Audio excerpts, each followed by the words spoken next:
नमस्कार प्यारे बच्चों, प्यारे भक्तों, हमारे चैनल एस्ट्रोलॉजर में आपका स्वागत है। हर रोज एक नए राशिफल के साथ आज जानेंगे हम सिंह राशिफल जानेंगे 1 मई से 31 मई 2024 आपके लिए मई का महीना कैसा रहेगा। आपके जीवन में ग्रह नक्षत्र क्या परिवर्तन करेंगे, क्या बदलाव आएगा, क्या नया परिवर्तन होगा आपकी लाइफ में, आपके करियर में, इन सभी को विस्तार से जानेंगे और अंत में हम आपको बताएंगे उपाय, इसीलिए अंत तक जुड़े रहें। आइए जानते हैं आपके करियर के दृष्टिकोण से मई का महीना कैसा रहेगा। करियर के दृष्टिकोण से देखा जाए तो यह महीना अनुकूल रहने की संभावना। महीने की शुरुआत में ही दशम भाव के स्वामी शुक्र महाराज नव भाव में उच्च राशि का सूर्य और बृहस्पति के साथ विराजमान रहेंगे। इसका फायदा यह होगा कि आपको मनचाहा स्थानांतरण प्राप्त हो सकता है। यदि आप नौकरी बदलना चाहते हैं तो इस दौरान प्रयास करने से आपको एक नई और अच्छी नौकरी भी प्राप्त हो सकती है। यदि आपका ट्रांसफर योग्य नौकरी में है तो आपका स्थानांतरण भी समय के दौरान होने की प्रबल संभावना। इसके बाद महीने के उत्तरार्ध में जब सूर्यदेव 14 मई को नव भाव से निकलकर आपके दशम भाव में प्रवेश करेंगे तो वह समय आपको और भी अधिक लाभ प्राप्त कर सकता है। इस दौरान सरकारी नौकरी करने वाले जातकों को विशेष लाभ प्राप्त होने के भी योग बनते नजर आ रहे हैं। किसी सरकारी घोषणा के कारण आपको कार्य क्षेत्र से संबंधित धन भी प्राप्त हो सकता है।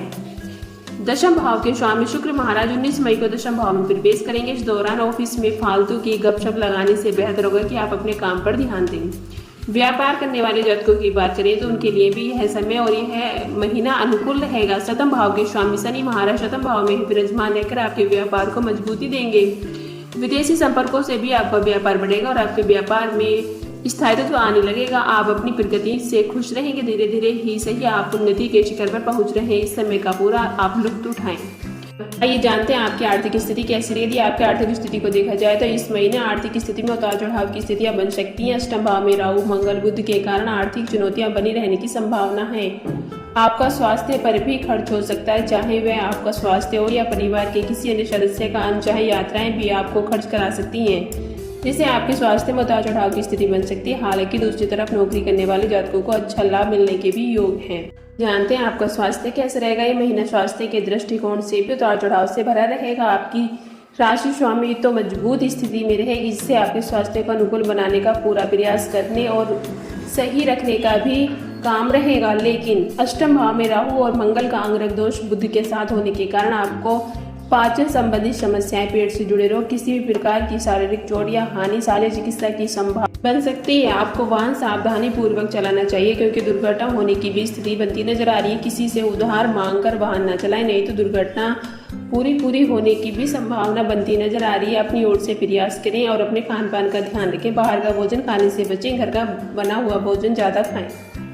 आइए जानते हैं प्रेम और वैवाहिक तौर से आपके लिए महीना कैसे रहेगा। यदि आपके प्रेम जीवन की बात की जाए तो पंचम भाव के स्वामी बृहस्पति महाराज नव भाव में बैठकर पंचम भाव को देखेंगे, जिससे आप और आपकी प्रीतम के बीच आपसी समझ से बेहतर होगा। आप एक दूसरे का पूरा महत्व देंगे और एक दूसरे की भावनाओं को समझेंगे और धार्मिक रूप से भी आचरण करेंगे।